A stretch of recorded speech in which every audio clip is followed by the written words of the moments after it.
Bonjour, moi c'est Audrey. Bonjour, moi c'est Laure. Combien de fois avez-vous pensé « j'en ai marre de mon job » ? Combien de fois l'avez-vous dit ? Nous, on l'a entendu plein de fois. Ce qu'on vous propose, c'est d'écouter ces personnes qui ont franchi le cap, celles et ceux qui ont entamé une reconversion professionnelle. Pourquoi ? Comment ? Combien ? C'est ce qu'on a voulu savoir. Ici, vous entendrez des histoires de reconversion. Bonne écoute. Bonjour, je m'appelle Lou Marine. À 29 ans, j'en ai eu marre et j'ai décidé de changer d'orientation professionnelle. Avant, j'étais chargée de communication et aujourd'hui, je suis architecte d'intérieur, décoratrice. Bonjour Lou Marine. Bonjour Laure. Bonjour. Bonjour Audrey. On est très content de te recevoir aujourd'hui dans notre podcast J'en ai marre, histoire de reconversion. Donc toi, Lou Marine, aujourd'hui, tu es architecte d'intérieur, décoratrice. C'est bien ça ? Oui, c'est ça. Ok. Est-ce que c'était quelque chose que tu envisageais de faire déjà quand tu étais petite ? Alors, je le formulais pas, mais ce qui est drôle, c'est que mon premier stage, donc en 3e, c'était dans un cabinet d'architecte. En revanche, quand j'étais petite, moi, je rêvais plutôt d'être journaliste, voyager autour du monde. Mais je m'amusais aussi dans ma chambre à faire des aménagements de placards. J'ai retrouvé des moodboards avec du découpage-collage dans ma chambre d'enfant récemment. Donc, ça a quand même toujours été quelque chose de présent chez moi. Et mon intérêt pour les arts aussi, le dessin, la littérature, tout ça. Et ça, c'était quelque chose qui te venait, je sais pas, d'un de tes parents, de ton entourage ou vraiment de toi ? Non, j'ai personne de très proche qui soit architecte ou dans le métier des arts. Donc, ça vient de quelque part chez moi. C'est vraiment toi, ta propre personnalité, ta personnalité profonde. Ouais, peut-être. Ouais, qui sait ? Du coup, au lycée, comment t'as choisi ton orientation ? Alors, l'orientation, pour moi, c'était une question qui est toujours venue trop tôt. Je savais jamais comment y répondre. Et bon, c'est là que mes parents étaient vraiment de bons conseils. Ils m'ont dit fais ce que tu aimes et tu seras au bon endroit. Donc, j'ai suivi ce conseil. J'étais très littéraire et malgré tout, j'ai fait un choix raisonné. J'ai fait un bac ES pour avoir ensuite plus de choix en études supérieures. Donc voilà, je me suis quand même épanouie. J'étais bonne élève, pas de difficulté à l'école, donc ça roulait. Et après mon bac, j'ai décidé d'aller en psycho, doublé avec une préparation au concours d'orthophonie, puisque je voulais être orthophoniste, mais il fallait surtout pas perdre de temps. Si jamais je ratais le concours, j'avais quand même une L1 en psycho. Mais du coup, à ce moment-là, tu avais complètement perdu de vue l'idée de l'architecture. En fait, je l'ai jamais eu, moi, durant mon adolescence. J'avais fait un stage en cabinet d'architecte parce que c'était le papa d'une très bonne amie à moi qui était architecte. Et bon, ne sachant déjà pas trop où faire mon stage, je me suis dit, ça peut être sympa. Et c'était sympa, mais je me suis pas orientée là-dedans. Non. Ouais, c'était complètement par hasard. Ouais. Donc voilà, mon année ortho plus psycho. Je n'ai pas eu le concours d'orthophoniste. En revanche, j'ai eu mon année de psycho. Mais je me suis réorientée. Donc ça, c'était à Lyon. Et en fait, je suis retournée chez mes parents dans le Var et j'ai fait une fac de lettres. Donc, retour aux premières amours. Je me suis laissée guider par mes goûts. J'ai beaucoup aimé mes études. Mais je n'aimais pas le cadre de l'université. C'était pas quelque chose qui me correspondait. Les grandes classes, les grandes assemblées. Ouais, c'est un peu hostile. Peu de contact, parfois, voilà, avec finalement peu de proximité avec les profs ou même les élèves. Donc, pas trop d'amis, pas trop d'accroches. Donc, j'ai décidé pour ma 3e année de licence de partir à l'étranger et j'ai atterri aux États-Unis, au fin fond de l'Ohio. Et c'était la meilleure année de ma vie. C'est vrai ? Ouais. Et après, sur les bons conseils de ma maman, qui m'a dit ce serait bien que ton master soit d'une meilleure école, on va dire, je suis allée à la Sorbonne, donc à Paris, après. Donc toujours en lettres ? Toujours en lettres, en littérature comparée pour mon master. Et dès le début de l'année de mon M1, je sens bien que, toujours pareil, même si c'est la Sorbonne, le cadre ne me convient pas. Donc je prépare ma 2e année de master pour Buenos Aires. Le cadre français te plaît pas, mais à l'étranger... je n'accrochais pas. Je me sentais vraiment seule dans cette grande ville et cette grande université. Je ne retrouvais aucun de mes camarades. À chaque cours, la classe changeait. Donc, très difficile pour moi de tisser des liens. Et j'étais pas très heureuse, quoi. Donc, voilà. J'étais bien plus heureuse à Buenos Aires l'année suivante. Et j'ai terminé mon master là-bas. Et du coup, à ce moment-là, donc, tu pars faire des études de lettres, mais tu n'as pas spécialement d'idée de ce que tu en feras derrière comme métier ? Non, pas tellement. Ok, donc tu finis tes études. Voilà, je reviens passer mon Master 2 à Paris, je l'obtiens. Et à ce moment-là, j'ai déjà rencontré mon chéri, donc on est ensemble. Et lui, originaire du Sud-Ouest, on décide d'aller dans sa région d'origine, en Dordogne.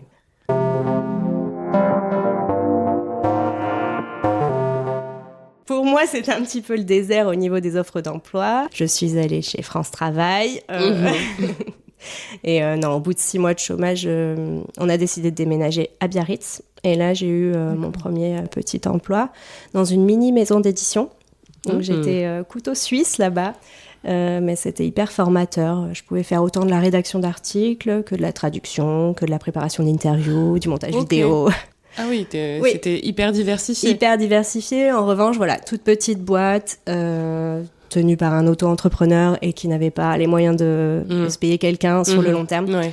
Donc ça s'est terminé et on a décidé de déménager à Paris pour tous les deux évoluer professionnellement. Ok, mais toi, tu avais une idée de job en tête Oui, après secteur, à ce moment-là, après mes études, je me suis tournée vers les maisons d'édition. J'ai vraiment cherché là-dedans. Ok. Ouais. Oui, ça t'avait plu, cette première expérience. Ouais, ça me plaisait bien.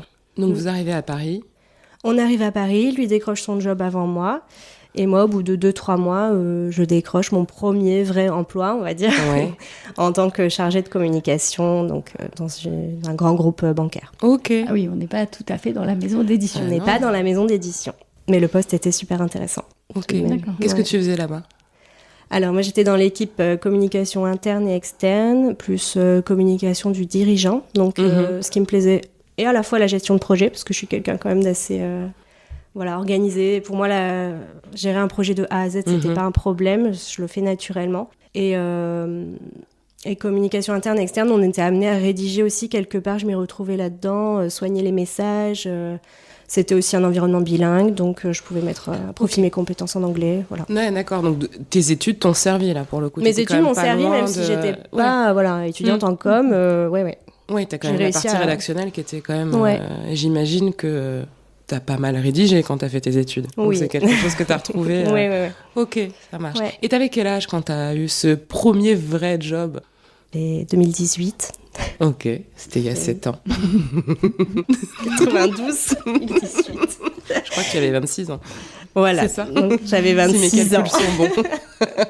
Peu ou prou. Ouais. Ok, d'accord. Et pourquoi tu dis que c'est un premier vrai job ? Les autres... On va dire que c'était le premier qui était bien payé. Ok. Et qui a finalement débouché sur un CDI. Ok. C'était un CDD au départ, mais ça s'est transformé. Donc voilà, un emploi stable qui me permettait de vivre correctement. Donc ça te plaisait ? Oui.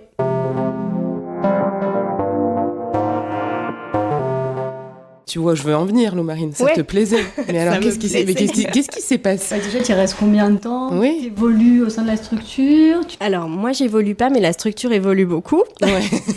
Donc, en 3 ans, j'ai fait 3 équipes. Ah, quand même, ouais.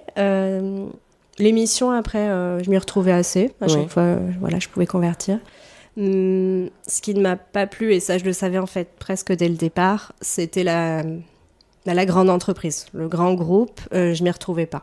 C'était un univers que je connaissais pas. Après, j'ai beaucoup appris et aujourd'hui, ça peut encore m'être utile. Mais j'ai eu du mal avec ce fait de toujours devoir faire valider ses idées par 1, 2, 3, 4 personnes. Enfin, des niveaux comme ça. Le côté pyramide, en fait, hiérarchie. Ouais. Voilà, je trouvais que ça tuait une idée dans l'œuf quasiment. Et bon, moi, j'avais du mal à force de voir ça se répéter. C'est ce que tu n'aimais pas déjà dans tes études, l'espèce de grande masse quand même, finalement. Il fallait quelque chose de plus à taille humaine. Et même si, depuis enfant, je ne savais pas vraiment vers quoi j'allais, je savais depuis toute petite que je voudrais être mon propre patron. Ça, c'était mon truc. Ok, donc il y avait quand même déjà cette... Le cadre, je l'avais très clair en moi. Oui. Mais je ne savais pas dans quoi. Ouais, c'est ça. Ouais, donc c'est l'environnement en fait qui te plaisait pas. Oui, qui m'a plutôt poussée à changer, Jusqu'à quel point ? Au point où à un moment non, j'ai pas souffert au travail, pas du tout. Okay. En revanche, je suis tombée enceinte 3 ans après, et pendant mon congé maternité, j'ai eu vent qu'un plan social se préparait. D'accord. Et ça avait déjà fait un petit peu son chemin dans ma tête. Et j'ai dit, c'est quand même une bonne occasion. Okay. Donc toi, tu l'as vu comme une opportunité plutôt qu'une menace ? Oui. Okay. Ah, clairement. En fait, mon poste n'était pas concerné aussi. Ah, donc, voilà. Mais je savais qu'on pouvait avoir moyen d'y avoir accès si on trouvait quelqu'un directement concerné qui se portait sur notre poste. Donc, c'est ce que j'ai essayé de faire. Et à ce moment-là, tu avais une idée de si tu prenais le plan, qu'est-ce que tu allais faire derrière? Ou Non. C'était encore très flou. Non. Non. Je savais juste que je pouvais partir avec des avantages financiers non négligeables et j'ai pris l'opportunité. Donc j'entends parler de ce plan en octobre 2021. Et un mois plus tard, après discussion quand même avec mon conjoint, je me lance. Donc je formule ma demande de départ volontaire en externe. Et un mois plus tard encore, ce qui nous amène au 23 décembre, je reçois un mail de ma RH qui me dit « J'ai bon espoir qu'on puisse trouver quelqu'un sur ton poste aujourd'hui. Tiens-toi prête. » Donc c'était la condition sine qua non pour que tu puisses Exactement. trouver quelqu'un sur ton poste. Donc c'était un petit peu cadeau de Noël. Cadeau de Noël, mais en même temps, tiens-toi prête. Je lui ai dit, qu'est-ce que je dois préparer? Ouais, c'est bizarre, tiens-toi prête. Je ne sais pas, le cabinet de mobilité va te contacter et te demander ce qu'il faut. Et en fait, ils m'écrivent le 29 décembre en me disant que c'est validé, que la personne a accepté le poste. Et par contre, il faut que j'envoie mon projet avant le 30, donc le lendemain. Ok, donc cabinet mobilité, c'est les RH, les ressources humaines, c'est ça? Oui, c'est un cabinet extérieur à l'entreprise. Ok, c'est accompagné là-dessus. C'est eux qui m'ont accompagné ensuite, ouais. Mais du coup, écrire ton projet, c'est quoi le projet, lendemain, mais c'est ça, sans savoir. Alors mon projet là, quand même, je le savais depuis. Ouais, ça y est, je m'étais dit, il faut que j'aille là-dedans. C'est ce que j'adore faire en fait comme hobby. J'avais déjà fait par exemple de la rénovation d'appartements pour un ami qui louait en Airbnb. Je donnais souvent des conseils déco. Oui. Ouais. Voilà, et puis c'est quelque chose qui me plaisait à moi personnellement. Donc je dis, pourquoi pas. Donc en gros, tu décides, tu as eu vent de ce plan. Ouais. Tu décides de te positionner pour partir. T'as pas de projet, mais très rapidement, t'arrives à te ça dire... Mûrit. Oui. En fait, il y a une... En fait, je me suis dit, il faut que je me lance. Dans quelque chose. Dans quelque chose. Oui. Mais ce quelque chose, c'était pas encore Pas encore au départ quand j'ai dit je vais me lancer, mais c'est venu assez rapidement. Après. C'est fou. Et comment c'était quoi le process? T'as discuté? T'as cherché toute seule dans ton coin? T'as fait... Enfin, comment tu t'y es prise? J'ai écouté. Je me suis écoutée, ouais. Mais toute seule, non. Je suis pas allée chercher à l'extérieur. Tu t'es interrogée en disant qu'est-ce que j'aime faire? Oui. Qu'est-ce que j'aime faire et qu'est-ce que j'ai jamais osé faire? Parce qu'il y a aussi ça de confiance en soi. Ouais. C'est vraiment ça, hein. Quand on est auto-entrepreneur, après, il faut se faire confiance. Donc tu rédiges ton projet. Donc je rédige mon projet et je l'envoie le soir même. On était en vacances, je me souviens avec mon chéri et mon bébé de 6 mois. Et je lui dis, écoute, là j'ai besoin de 2 heures. Vous sortez, mais il me faut 2 heures de concentration. Et voilà, je rédige et j'envoie. Et le lendemain, je reçois un mail du cabinet en me disant que c'est accepté. Et que ça y est, je signe mon protocole de départ le 30 décembre. Okay. Là, c'est pas un peu vertigineux quand même? Parce que par rapport aux autres histoires qu'on a entendues, c'est assez rapide. C'est très rapide, mais pas du tout vertigineux pour moi. Je sais pas pourquoi, mais je pense qu'il y a une part d'inconscience. Tu vois comme ça? Oui. Ouais, ou alors finalement de grande confiance en te disant... Ou de très grande confiance. Non, mais oui, c'est vrai qu'il y a des process de réflexion qui sont plus ou moins longs. Il y a des gens qui mettent du temps, des mois, des années parfois. On a discuté avec certains, on en a entendu. Des années, Et en fait, quand je le fais, j'ai pas conscience de tout ce qui m'attend quand même. Okay. Mais t'as l'envie de... Mais j'ai l'envie de le faire et je sais que c'est plus fort que moi et que... Voilà, moi, je fais le lien beaucoup plus tard avec ma maternité, mais en fait, au moment où j'ai mon fils, je ne peux plus ne pas être 100% alignée avec qui je suis. Et je crois fort en l'éducation par l'exemple, et donc je commence à ma propre échelle et je veux montrer l'exemple. Donc toi, finalement, il faut faire ce qu'on aime. Effectivement, c'est la maternité. Oui, alors je le réalise que 3-4 ans plus tard, mais oui. Oui. Enfin, c'est souvent le cas pour beaucoup de femmes, hein. Souvent le déclic de la maternité. Les cartes, tu dis qu'est-ce que j'ai envie de transmettre, qu'est-ce que j'ai envie de montrer, et comme tu dis, l'éducation par l'exemple. C'est ça. Et on commence par soi. Oui. Elles sont fortes, ces femmes. Alors derrière, ça implique quoi? Parce que j'imagine qu'il faut quand même un petit peu se former. Oui. Alors en fait, je reviens quand même en entreprise à la fin de mon congé mater le 18 février 2022. Et le 28 février... Ah oui, tu reviens pas très longtemps. Je quitte l'entreprise, c'est mon dernier jour de Bonjour, je viens vous dire au revoir. Et voilà, oui, j'ai dit au revoir à mes collègues adorés. Ouais. J'ai rendu mon matériel, Ça t'a fait quoi à ce moment-là? J'étais vraiment heureuse. En plus, je l'ai vécu avec une autre collègue en même temps et c'était très chouette de voir ça. D'accord. Donc là, tu tournais une page de combien d'années? 4 ans. 4 ans. Oui. Ok.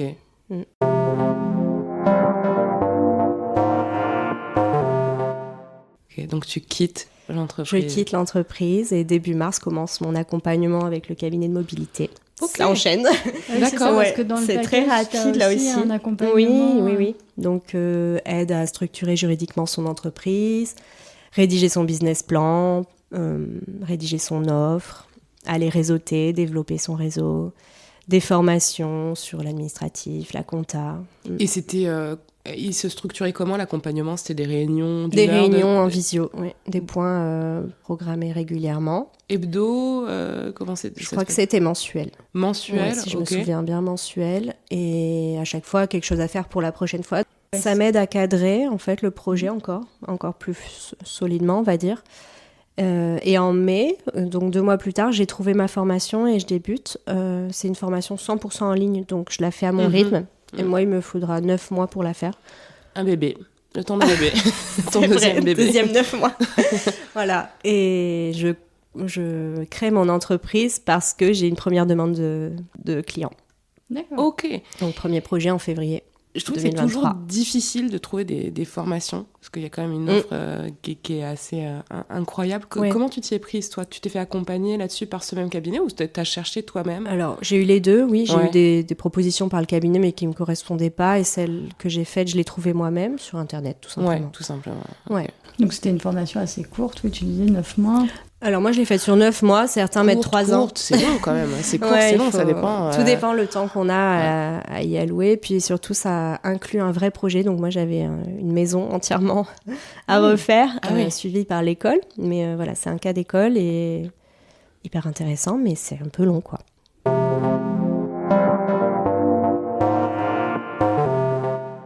Et donc derrière, tu démarres tout de suite parce que tu disais je démarre un premier projet. Avec un premier projet, voilà. Donc tu crées ta structure parce que tu as déjà Oui, et je me lance directement, donc c'est très bien parce que mes connaissances sont tout de suite mises à l'épreuve, en condition, on va dire. Et les projets la première année en 2023 s'enchaînent pas mal, c'est toujours un à la fois, mais ça suit son cours, et puis j'ai le complément de salaire par France Travail, voilà, parce que bien souvent quand même ça fait pas un salaire complet. Oui. Mais voilà, comment se déroule ma première année. La deuxième année, je dois arrêter mon activité pour des raisons personnelles, et je reprends février 2025, je relance. Et ça repart en fait. Je me suis dit il va falloir que je reparte de zéro, mais en réactivant mes anciens contacts, en recommençant à publier sur les différents réseaux sociaux. Et j'ai des demandes de devis qui arrivent, et voilà. Et justement là-dessus, quand on a un projet comme ça, tu quittes une grosse structure où il y a quand même une forme de stabilité, à un âge où généralement on se lance dans la vie, preuve en est, c'est le moment où tu as eu ton bébé, etc. Donc c'est quand même, moi, avec mes yeux à moi, je vois ça comme une prise de risque et je trouve ça super. Il en dit quoi ton conjoint à ce moment-là? Est-ce que ça a été quelque chose qui était difficile? Est-ce que c'est... Comment ça se passe? Alors, pour lui, pas du tout. Il est indépendant aussi. Ok. Et en fait, ça faisait 3 ans qu'il avait son activité et on avait toujours dit qu'un jour, ce serait mon tour. Ok. Donc, voilà, quand j'ai entendu parler de ça, je lui ai dit, écoute, là, je crois que c'est mon tour. Ouais. Et il n'y a pas eu d'hésitation. Donc pas de grande discussion. Très, très ancré, ce côté. Oui. Un jour... Depuis toujours. Depuis toujours. Ok. Et ça s'est réalisé. Comme quoi, faut croire aux choses qu'on dit quand on est enfant. Oui. Et du coup, ta formation, j'imagine qu'elle avait un coût qui là n'a pas été financé par l'entreprise que tu quittais. Si, elle avait un coût mais assez raisonnable et c'était dans les conditions du plan. J'ai pu me faire financer une partie de la formation et bénéficier aussi de 80% de mon salaire pendant 9 mois. Ok, donc ta formation, c'était financé par... c'était dans les conditions, c'est dans le package de départ. Voilà, l'entreprise finançait une partie de ma formation. Mais c'était à hauteur de 2 000 € et moi, elle coûtait 2 000 €, donc c'était parfait. Ah ouais, donc c'était impeccable. Voilà. Ok, donc ça collait bien. Ouais. Et est-ce que du coup, tu as rencontré des difficultés pendant ta formation? Peut-être, je sais pas, du coup, si tu gardais ton bébé en même temps, c'était peut-être pas évident de gérer ton temps. Alors non, il est entré en crèche aussi à ce moment-là. Voilà. On peut pas tout faire à un moment. Il est entré en crèche et j'ai fait ma formation à la maison. La difficulté, je dirais, c'est peut-être le fait d'être seule et de ne pas avoir de présentiel. Oui. Ouais, ça, c'était la plus grande difficulté pour moi. Ouais, c'était... En fait, t'as fait des trucs extrêmes, toi. À la fac, avec 800 personnes exagères dans un amphi, et puis là, tu te retrouves en formation toute seule chez toi. Oui. Après, derrière, pour se lancer, ça paraît moins facile parce que du coup, tu bénéficies pas du réseau. Parce qu'il y avait quand même un réseau de l'école que tu pouvais... Oui, il y a un énorme réseau dans cette école et ils le mettent à profit gratuitement. Et voilà. Donc, dès lors qu'on est étudiant dans cette école, on a accès déjà à un groupe Facebook où il y a beaucoup d'échanges, de conseils, de cas d'école, etc. C'est très formateur aussi, on peut toujours continuer à se former. Et il y a également un groupe WhatsApp par région où voilà, chaque fois qu'on a une question, on pose une question, il y a une dizaine de personnes qui nous répondent, bienveillantes. Enfin, voilà. Nous, il n'y a pas de concurrents entre nous, c'est que des collaborateurs en fait. Et c'était quoi le profil des gens qui se formaient ? C'était des jeunes post-bac ou c'était... Non, beaucoup de reconversions et un peu plus âgés que moi, je dirais. Ouais. D'accord. Oui, parce que finalement, tu as entamé une reconversion pas si tard dans ton parcours professionnel. Tu t'es écouté rapidement, contrairement à d'autres. De qui tu parles ? Je me sens pas visée. Non, du tout.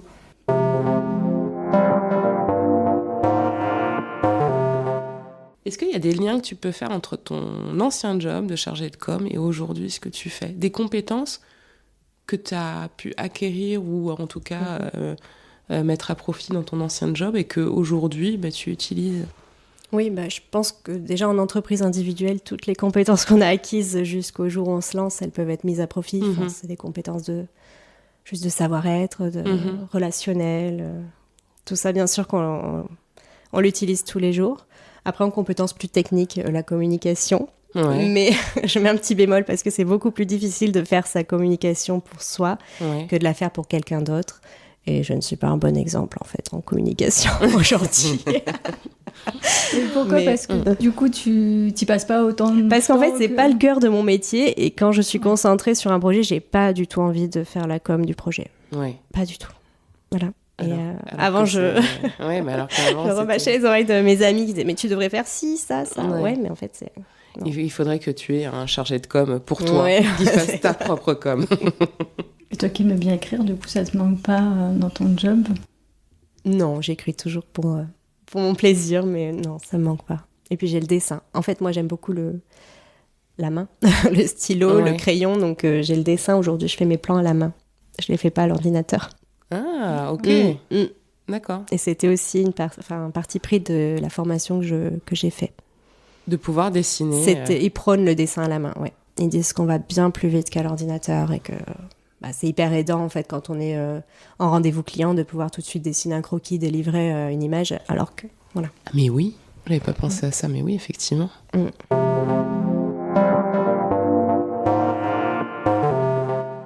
Qu'est-ce que tu as appris sur toi pendant cette reconversion ? Alors, c'est une vaste question, oui. Je crois que j'ai tout réappris, parce qu'en fait, ma reconversion étant très liée à ma propre vie, à ma vie presque intime, à ma maternité et à la, on peut dire, crise identitaire que j'ai vécue. J'ai tout réappris et j'ai surtout appris à ne plus me définir en des termes que qui m'avaient toujours collé à la peau. Alors, arrêter de se définir et de se mettre dans des cases et continuer d'évoluer. Et quoi ces termes dans lesquels tu te définissais ? Moi, j'étais toujours la bonne élève, studieuse, sérieuse, organisée, qui réussit, calme. Voilà. Mais c'est toujours le cas, non ? C'est toujours le cas, mais je ne suis pas que ça. C'est pas que ça. Non. Et je suis aussi un peu girl boss, j'ai la niaque. Et j'ai envie d'écouter ça aujourd'hui parce que j'ai envie d'y arriver, j'ai envie de croire en moi, j'ai envie de, ça y est, enfin être confiante. Et voilà, comme l'ont toujours été mes proches en fait. Mais eux, ils ont une confiance en moi que je n'ai jamais eue et j'ai envie de l'avoir pour moi. Ouais, et tu te nourris de ça, j'espère, quand même. Oui. Parce que moi, j'ai vu ce que tu faisais et c'est quand même très beau. C'est gentil. De qualité. Je recommande. Oui, parce que ça veut dire que du coup, cette petite case où tu étais, ça aurait voulu dire continuer à suivre une vie tracée en entreprise et pas avoir l'audace de sauter le pas et d'aller faire autre chose. Oui, il y a de ça parce que on peut quand même se dire que je quitte une stabilité, même un poste où j'aurais pu faire carrière, alors qu'aujourd'hui, c'est quand même assez rare de faire carrière toute sa vie au même endroit. Là, c'était peut-être le cas, j'aurais pu, je pense.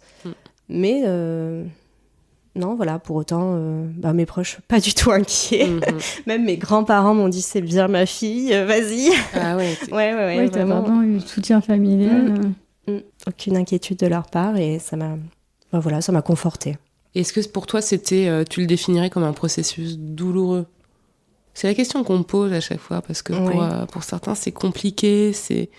Alors, douloureux, non. Après, on est souvent dans l'inconfort, parce que forcément, c'est très challengeant. Il arrive toujours des trucs qu'on n'avait pas prévus. Ouais. Mais non, pas douloureux.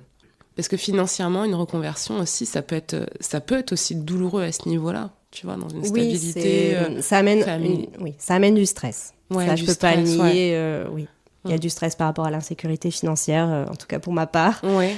Après, voilà, on est 2, on partage nos ressources. Voilà. Ça, c'était un peu mon backup. Ouais. Mais à côté de ça, c'est vrai qu'on n'a plus rien. Enfin, en entreprise individuelle aujourd'hui, on ne cotise pas au chômage. Voilà. Absolument, ouais, c'est Et si on arrête de travailler, il n'y a plus rien qui rentre. Il n'y a rien qui se passe non plus, quoi. C'est une vraie prise de risque. Mais à côté de ça, tu as quand même gagné en épanouissement. J'imagine que ça... Est-ce que ça compense ? Est-ce que tu peux dire que ça compense ou ça fait l'équilibre ? Oui, ça compense. En fait, il ne faudra pas que ça compense sur des années, évidemment. Mais au départ, bien sûr que c'est ce qui compense.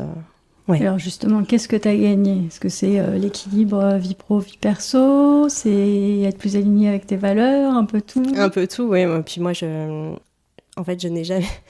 J'aime pas ce côté-là où on a une vie professionnelle et une vie personnelle. Oui. J'ai une vie, voilà. Oui.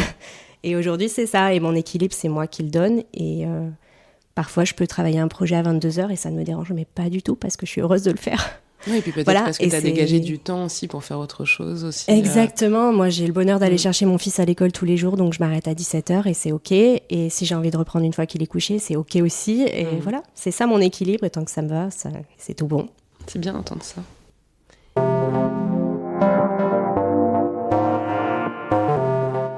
Et aujourd'hui, est-ce qu'il y a des choses que tu aimerais développer ? Est-ce que tu te vois exercer ce métier toute ta vie ou en une grande partie ? Ou tu te dis, tu te réserves encore le droit de changer, de t'arrêter, de faire d'autres choses Oui, t'es encore toute jeune. Oui. Clairement, je me réserve le droit et je sens bien que j'ai pas tout exploré et qu'il y a d'autres choses qui arrivent et que j'ai envie d'aller voir aussi. Voilà. Et on n'est pas obligé d'être dans un seul job à la fois non plus. Et je suis en train de maturer là-dessus. Ouais. Pour peut-être diversifier tes activités ? Non, même pas diversifier mon activité, mais simplement répondre à une autre envie que j'ai et qui est très personnelle. Mais voilà, pour l'instant, j'en parle pas. Mais c'est bien, encore des projets. Ouais. C'est bien. Et si c'était à refaire, est-ce que tu referais ? Oui. Ouais. Sans hésiter. Oui. Ça a l'air hyper fluide, je trouve. On a l'impression qu'il n'y a pas eu tant d'appréhension que ça au moment de te lancer, que ça a été finalement assez évident et que ça t'est venu assez vite. En fait, il y a eu de l'appréhension, il y a eu du stress, il y a eu plein de remises en question. Est-ce que j'ai fait le bon choix ? Il y a eu constamment, et il y a encore. Mais du coup, plutôt a posteriori, une fois que tu t'étais lancée ? Non, toujours depuis le départ. Mais c'est juste que la voie de ce que je dois faire, elle est plus forte aujourd'hui. Donc je suis cette voie-là. Donc tu écoutes ta petite voix. Oui, je l'écoute. C'est vachement fort parce que tu dis que t'hésites. Comment tu as dit ? Tu te remets en question, tu as encore des appréhensions, etc. Mais cette voix est encore plus forte. Enfin, moi, je trouve ça, je trouve que c'est hyper courageux de s'écouter à ce point. C'est juste qu'en fait, j'ai plus le choix aujourd'hui dans ma vie. Je vois que je n'ai plus le choix. Je dois écouter. Tu t'es retrouvée à des moments où justement dans ton ancienne vie, là, quand tu travaillais dans ce groupe, où t'étais vraiment, où tu t'arrêtais et tu disais mais c'est vraiment pas moi, je suis mal de ça ou... Alors j'étais pas mal, parce que ça a toujours été quand même un travail intéressant. En revanche, je voyais pas toujours le sens. Voilà, et c'est ça qui amène à autre chose. Alors que là, aujourd'hui, tu es vraiment dans le faire, tu réalises, et puis en plus, tu es dans le beau, quoi. Tu fais des belles choses, tu vois. C'est surtout la manière aussi de le faire. Moi, aujourd'hui, c'est drôle, par exemple, mais jusqu'à présent, j'ai toujours eu des clients qui auraient pu être des amis. Tellement les relations sont fluides. Oui, j'allais dire, est-ce que tu choisis tes projets Et je ne les choisis même pas tellement, parce que j'ai pas encore ce luxe, mais... Non, c'est incroyable. J'ai eu que des clients qui, vraiment, auraient pu être des amis. Il y a beaucoup d'indépendants qui disent ça, qui disent que souvent, on attire les personnes qui nous ressemblent. Ah bah oui. Ouais. Tu qui nous ressemblent. Moi, mes clients ne sont pas des copies conformes, mais en tout cas, on s'entend et c'est fluide. Des valeurs ou des... Oui. Et c'est toujours hyper respectueux, bienveillant, ça avance. Enfin, c'est... Voilà, je peux pas rêver mieux au niveau des clients. Ouais. Et du coup, si tu avais un conseil ou une ressource à partager pour finir? Alors, un conseil, oui, peut-être, je dirais s'écouter. Et en fait, je trouve qu'on n'a pas un processus à suivre, il n'y a pas d'étape à forcément cocher. Chaque parcours est différent.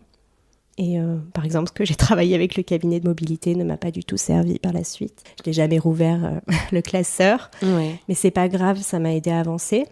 Et voilà, il n'y a pas de structure figée. Et voilà, quand on veut se lancer, c'est vraiment s'écouter quand on est tout seul et qu'il n'y a même plus le bruit de ses propres pensées.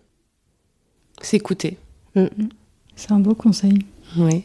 Un grand merci Lou-Marine d'avoir beaucoup partagé cette expérience et j'ai beaucoup aimé la sérénité avec laquelle tu partages ça, même si on voit qu'il y a eu des doutes et des appréhensions, mais c'était comme une évidence et ça donne envie. Merci. Merci beaucoup. Merci à toi.